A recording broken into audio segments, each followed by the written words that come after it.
देश सेवा बर मोहे हैं, शुभ कर्मन ते कब हूँ ना डरूं और सो जब जाए लरूं, निश्चय कर अपनी जीत करूं।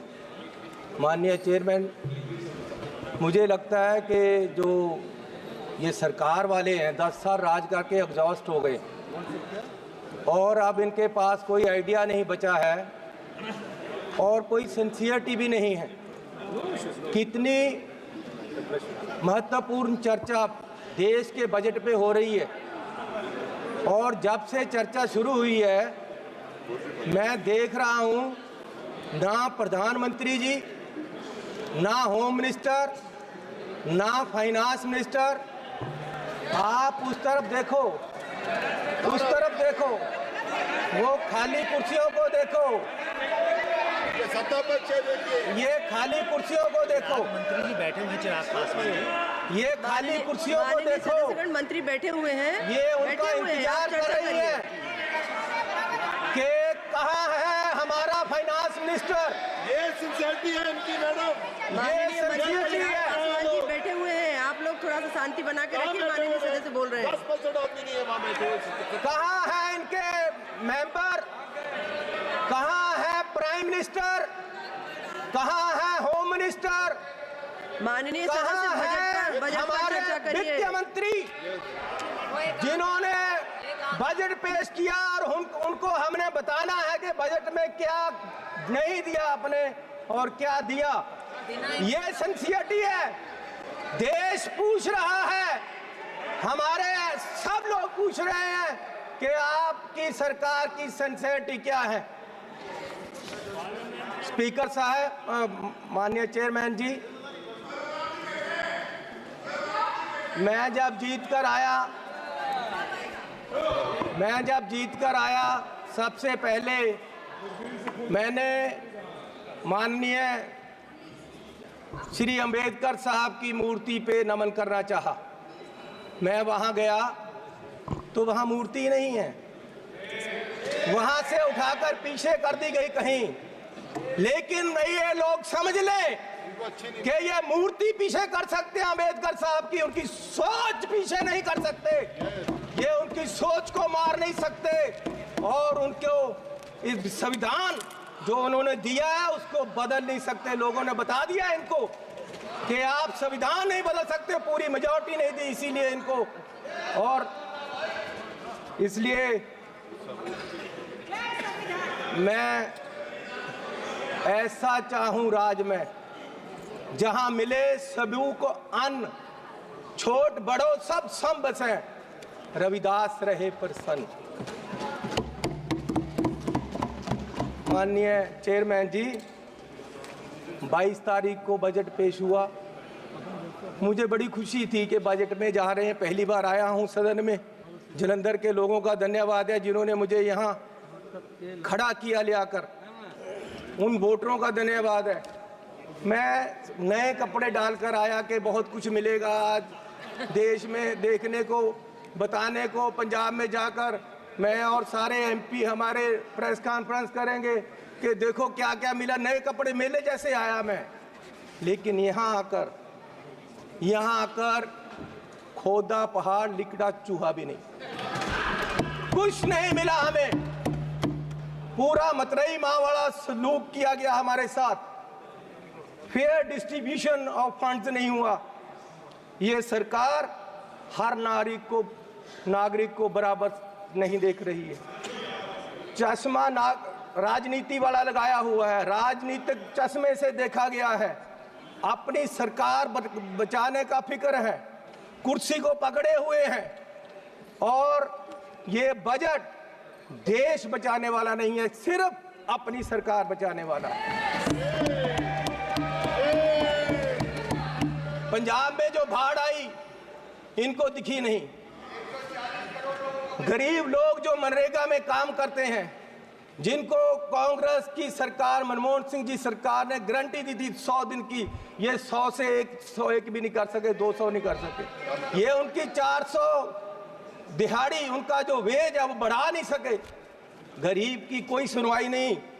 इस बजट में पंजाब के लिए कुछ नहीं दिया गया।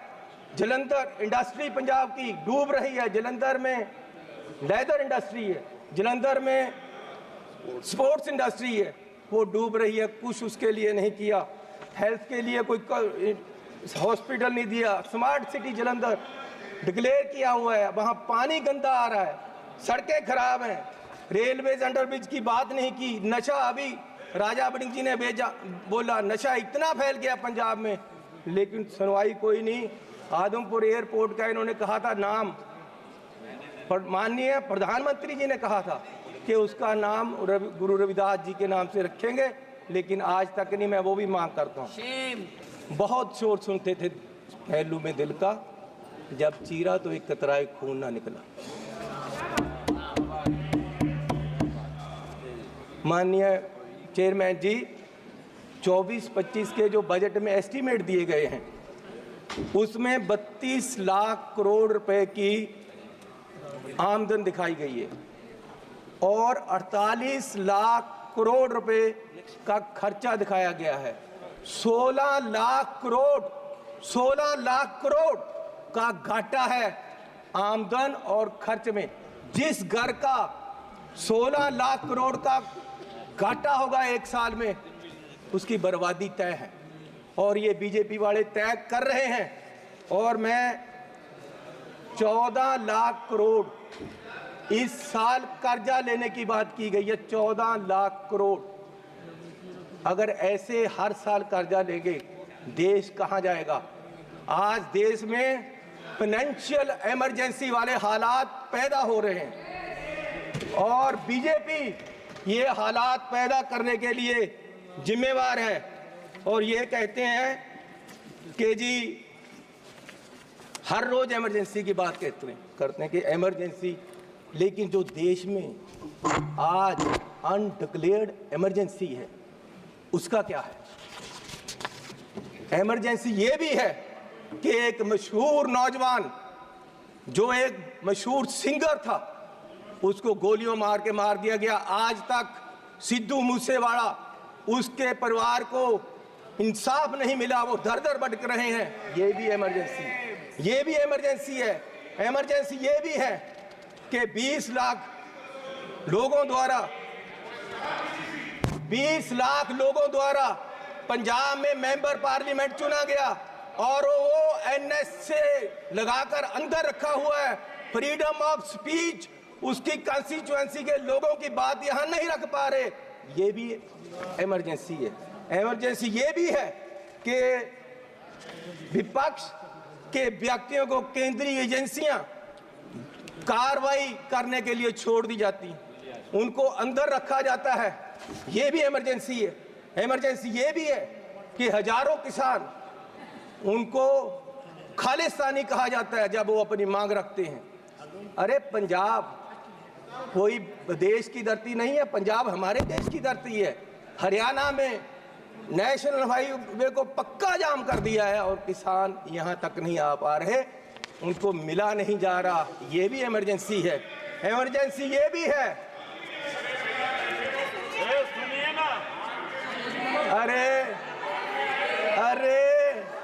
अरे फीलिंग ले लो। गद्दारी का मूल्य मिला है आपको, इसकी फीलिंग ले लो, अच्छा लग रहा है। इमरजेंसी ये भी है कि देश का एक राज्य मणिपुर पिछले 1.5 साल से जल रहा है और उसको अपने हाल पे छोड़ दिया गया है। इमरजेंसी ये भी है कि हाथरस यूपी में एक दलित लड़की को आधी रात में जबरन अंतिम संस्कार किया गया। इमरजेंसी ये भी है कि मध्य प्रदेश में दलित व्यक्ति को के सिर पर, मुंह पर पेशाब कर दिया गया। इमरजेंसी ये भी है कि अपनी इज्जत के लिए धरना दे रही महिलाओं पहलवानों को प्रदर्शन में प्रोपोगंडा बताया गया। इमरजेंसी ये भी है कि कोई पत्रकार सवाल करे तो उसको जेल में डाल दिया जाता है। इमरजेंसी ये भी है कि अपनी शिक्षा के लिए उतरे छात्रों को देश द्रोही बताया गया। इमरजेंसी ये भी। किस इमरजेंसी की बात कर रहे हैं? सुन लो भैया, सुन लो, सुन लो।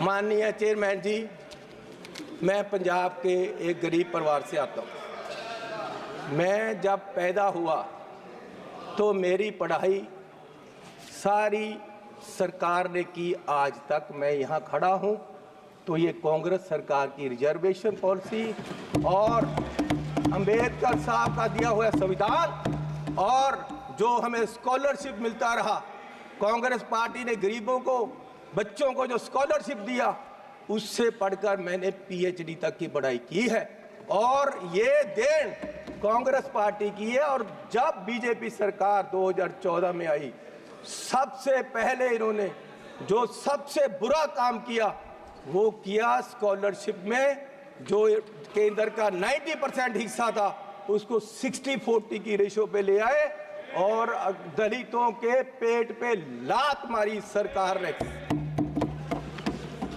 और आज भी फर्स्ट क्लास से लेकर 8th क्लास तक के स्कॉलरशिप जो गरीब लोगों के बच्चों को मिलते थे वो बंद कर दिए गए हैं इस सरकार द्वारा। ये दलितों के पेट पर लात मार रहे हैं। और मिनॉरिटी के भी फर्स्ट क्लास से 8th क्लास तक के स्कॉलरशिप इस सरकार के द्वारा बंद कर दिए गए। जब ये सरकार बनी 2014 में तो प्रधानमंत्री जी ने 2 मापदंड देश के सामने देश की इकोनॉमी को देखने के लिए रखे। एक रखा डॉलर की कीमत, दूसरा रखा पेट्रोल और डीजल की कीमत। और मैं आपको माननीय चेयरमैन जी ये बताना चाहता हूं कि पिछले 10 साल में डॉलर की कीमत 25 रुपये बढ़ गई है 10 साल में। और हमारे माननीय प्रधानमंत्री मनमोहन सिंह जी और कांग्रेस की सरकार में ये सिर्फ 13 रुपये बढ़ी थी, डबल बढ़ी है इस सरकार में। और मोदी जी उस समय बोले थे 14 में जब सरकार बनी नहीं थी, डॉलर की कीमत ज़्यादा होने से जो रुपया गिरा उसके बारे में मोदी जी ने उस समय बोला था क्या कारण है कि देश का रुपया पतला होता जा रहा है, ये जवाब देना होगा आपको। देश जवाब मांग रहा है, समझ नहीं आ रहा प्रधानमंत्री जी गिर रहे हैं या रुपया गिर रहा है। कभी कभी तो लगता है कि रुपए की और सरकार के बीच कंपटीशन चल रहा है कि सरकार ज्यादा गिर रही है या रुपया ज्यादा गिर रहा है। और मोदी जी ने कहा था जिस देश का रुपया कमजोर होता है उस देश की सरकार कमजोर होती है, उस देश का प्रधानमंत्री कमजोर होता है। मैं आज कहता हूं कि आज देश का रुपया कमजोर हो रहा है, आज देश की इकोनॉमी डूब रही है। क्या देश का रुपया कमजोर हो रहा है या प्रधानमंत्री जी कमजोर हो गए हैं या देश की सरकार कमजोर हो रही है? दूसरा, पेट्रोल की कीमतें इन्होंने कहा, प्रधानमंत्री जी ने 2014 में कि पेट्रोल की कीमतें बढ़ रही हैं और मनमोहन सिंह जी को कोई फर्क नहीं पड़ रहा, देश डूब रहा है। तो पिछले 10 सालों में पेट्रोल की कीमतें 23 रुपये बढ़ गई हैं। पिछले 10 सालों में पेट्रोल की कीमत, डीजल की कीमतें 35 रुपये बढ़ गई हैं, जबकि पिछले जो मनमोहन सिंह का समय था उससे क्रूड ऑयल की कीमत $20 प्रति बैरल कम हो गई है। तो मैं पूछना चाहता हूं कि ये पेट्रोल बढ़ रहा है या आपकी कंपनियों की, आपके आमदनियों की आमदन बढ़ रही है? क्या बढ़ा रहे हो? किसको दे रहे हो देश का पैसा? कहां जा रहा है पैसा? गरीब लूटा जा रहा है। माननीय चेयरमैन जी, आप गाड़ी फुल कराने जाओ, 50 लीटर तेल डलवाओ, 2000 रुपया सरकार को चला जाता है। 4 रुपये प्रति किलोमीटर हर व्यक्ति देश का गरीब सरकार को देता है चलने का, 1 किलोमीटर चलो 4 पे सरकार को गए, और सरकार 14 लाख करोड़ के घाटे में बैठी है, और फिर ये कहते हैं जी बजट में बहुत कुछ मिला।